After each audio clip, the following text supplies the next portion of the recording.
guys, and welcome back to my channel. I hope this video finds you all happy and healthy, especially if we are still indeed in quarantine when you watch this video. Today I want to talk about 10 things I currently do not buy or own, as I am currently trying to adapt more minimalistic styles into my life and accrue less stuff, for lack of a better term, in my home, life, car, workspace, etc, etc. If you guys are new here, welcome. My name is Kristen. I do videos each and every week about the life of a teacher, budget, finance, travel. Make sure you click that little red subscription button and the bell to be updated on each and every future video. Without any further ado, here are the top 10 things I do not currently buy or own. Number 1 are new cars. Now, I'll be very frank and say I do not know things about cars. I personally don't care about cars so long as they safely get me from point A to point B, safe and in a timely manner. That's literally it. At this point in time, I've only ever driven Jeep Liberties. I think I'm on Jeep Liberty number 3, all of which have been bought at auction. My family is friends with a gentleman who owns a car dealership who goes to used car auctions and he buys them. He knows what to look for with them. So we buy directly from him. So I've never actually owned a brand new car. I've never had the urge to own one. If you are someone who does, please let me know. I'm not being judgmental. I'm being open-minded. I just want to know, what's the appeal of owning a new car? And I know in the next year or two, I will be up for getting a new car in my life, but will it be a new car or will I be buying a used car or a lease? I really don't know. So this is also becoming things Kristen really doesn't know about. But number 1 on this list are definitely cars. And shout out, because Jeep Liberty is awesome. Number 2 is fast fashion. Now, if you watched any of my minimalism budget finance videos, you've noticed I've been trying to adapt more of a capsule wardrobe, which essentially means all the pieces in my closet can be matched 2 or 3 different ways.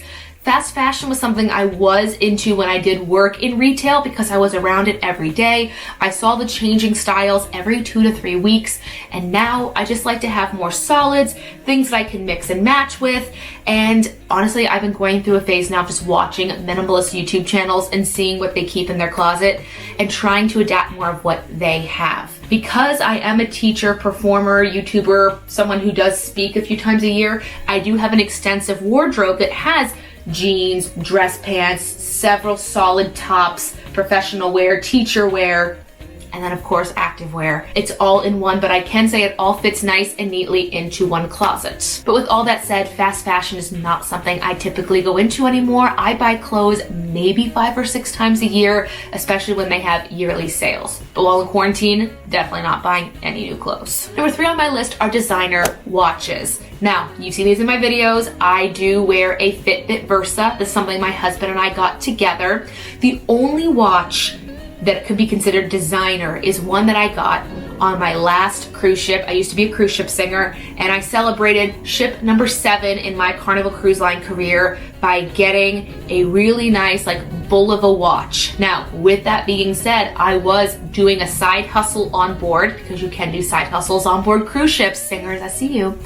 That watch was already marked down 50%, and then I got a 25% discount for being an employee. So I essentially paid a quarter of that price, and it is the only time, get it, puns? It is the only time I have ever bought myself a designer watch. Since then, all the watches I have bought after that, which is one outside of this, was a $20 purchase from Kohl's. But I honestly don't wear any other watches right now just because I am wearing this Fitbit each and every day. It's reminding me to work out every day in quarantine. Going right along with designer watches, number 4 on this list is fancy jewelry. Now, I have never actually bought myself a pair of diamond earrings. The one pair of diamond earrings I own were a gift. The biggest piece of jewelry I own is clearly my wedding ring and wedding band and my engagement ring. The earrings I'm currently wearing, which are really only one hole, but it goes up, these were a gift for being in a wedding. Outside of this, I really do not go buy fancy jewelry. Back in the college days when I need something for a show, my best friend is Claire's or Claire's.com because it's cheap, and I know when I buy a piece of jewelry, the chances of me breaking or losing it are pretty high. And if I don't break it, I will usually lose it. It's jewelry and sunglasses that I typically break or lose on a pretty frequent basis. So if I just stick to classy earrings that I get as gifts or have from Claire's, and my wedding ring, I feel pretty set. If it's a fancy event, I may borrow from friends. That way I don't go out and buy something and then have it sit around to be broken or lost. But designer jewelry, definitely on my list. No cars, no jewelry. I am a millennial. Number 5 is something I haven't bought in several years, and it's pedicures. Now, before this whole pandemic happened, I was going to the salon once a week to get the powder dip manicures. I don't know exactly what they're called, but I got them because I could wear that manicure for a full month. I can play the piano, teach my students, type, anything with my hands, and they would never ever chip. But because it did cost me $40 a month, I made up for that a little bit by doing my own pedicure. So it was essentially doing a manicure and a pedicure, $40 a month. But pedicures are something that I really have only gotten done for major events in life. Like my wedding day, I went and got a manicure and pedicure to prepare for that. But on an everyday basis, I really only pay for the manicures, and I do my own pedicures at home. If you're someone that is looking to do that, just YouTube search. I'm sure there are a plethora of videos showing what to buy and how to do it from home. I'm not the best at it. I just know that I do my own pedicures so that I don't have to budget it in when I go get my manicures. Number 6 on my list are water bottles. Ever since Christopher and I have invested in getting actual reusable, dishwasher safe water bottles, we have not found a need to go and buy water bottles. Not only does this save us money, but again, it is better for the environment. I won't lie to you, I actually have 2 or 3 water bottles, as well as a plethora of coffee mugs and tumblers around this house. But just having a stationary, everyday use water bottle with you not only helps you financially, but it does keep you hydrated because you're carrying around this water bottle with you. Mine is currently behind this camera. It is my 80-ounce water bottle, and while in quarantine, I have myself fill it up in the beginning of the day, a little bit of lemon juice in there as well. It's like my little lemon water. I carry it around, and by the end of the day when I have my dinner, I try to see how much water is left, and I drink it with my dinner and then sip on it the rest of the day, and hopefully at the end of the day, take off the lid and rinse it out because hopefully it will have been empty. It's just really one way to make sure I am still staying hydrated while staying in my house. Going right along with bottled water, next on my list is soda. I have not bought soda since high school, really. I'll get it if it comes with like a meal where the drink is included and I'm not going to be buying alcohol, and like again, it's included, so water wouldn't even matter. But soda is definitely something you don't think is expensive until you see how it racks up over time. And if you are somebody looking for ways to just trim a little fat, yes, who's looking to trim a little bit of fat off of their budget, cutting down or cutting out soda is a great place to start. Number 8 on my list are cards, and I mean like birthday cards, holiday cards, but I have an asterisk on this, cards outside of the Dollar Tree. I will go and buy once every 1 to 2 years packs of Christmas, birthday, anniversary, wedding, whatever cards. They're in a box in my closet, all from the Dollar Tree, packs of 10 that are $1. There was a time where I had to go get a card a couple weeks ago for an impromptu baby shower I was invited to, and I didn't have a card for it. $7.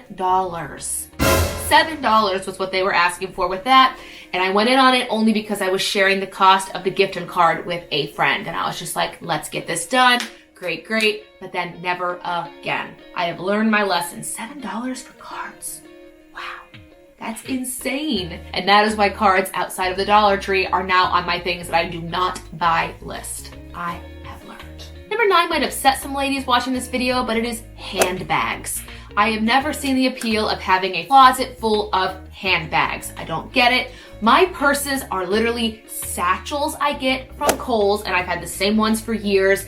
I have one designer handbag that, again, came from cruise ships. I feel like all the nice things in my life came from working on the luxury cruise lines. It was a gift from one of the women, again in the jewelry store. I helped her during a big Christmas rush. They saw like record sales, and her gift to me was, I can't see the brand, this red leather handbag, and I've maybe used it 3 times. Honestly, it's so beautiful, I don't want to take it out of the house. Like, it's lovely. I'm not saying that they're ugly or bad. I think they're beautiful, but not beautiful enough for me to shell out $500+ to sit in my closet and just look that stunning. If you are someone that likes handbags, let me know what brands you do recommend. That way, if people are in the market for it, they know what you guys think is good. Let me know down below in the comment section. But really, for me, I am a watches and handbags from Kohl's or Target kind of girl because I'm gonna wear and tear it. If you're gonna buy something and it's gonna be worn or torn or used every day, I don't see the appeal of buying like overly expensive. That does not mean buying cheap. Do not buy something that will fall apart after one use. There's a difference between buying super cheap and buying super expensive. Find somewhere in the middle that's still good quality. If you hear the sound of a bell, that is my cat under the bed. Bonus on this list of things I do not buy: cats. I adopt them, and we've reached the max in this house at 2. Because I told my husband the cats in this house cannot outnumber the humans. And the last and final thing on my list are AirPods. Now, I know that's a very techie thing. People are loving AirPods. My husband has AirPods. But for me, I don't understand what's wrong with my earbuds, my Beats, the things that I've already spent money on or gotten when I used to own an iPhone. For me, I think of things as, oh, that's really lovely, what a great new piece of technology, but I don't think I need it because my brain also goes to, well, I already have something that serves that purpose. And I think as a returning minimalist or a semi-minimalist, my brain automatically goes towards, I already have something that serves that purpose. Now, if it were breaking or falling apart and I was in the market for something new, I might consider it, but I'm just not a big fan. I like my Beats that just literally go into my ears and wraps around my neck. I think it's great. I don't see a purpose in buying AirPods. Husband loves them. I see him on the phone keeping in touch with his family in quarantine. He puts like his phone on the counter. He can do dishes or cook while he talks and he hears them in his his AirPods, and he loves them. But for me right now, that is not something that I am currently interested in. If you are, again, let me know what you like about them other than the fact that they're just really tiny and versatile. I don't know, that's just me. You guys have basically seen the list of the things I don't like or don't prioritize. But either way, that is the list of the top 10 things I do not buy or own. Once again, let me know what made your list down below in the comments. If you like this video, let me know by giving it a huge thumbs up and make sure you are also subscribed down below so you can be notified each and every time I upload on this channel. Other than that, you guys stay safe, be kind, and I will see you in the next video. Bye.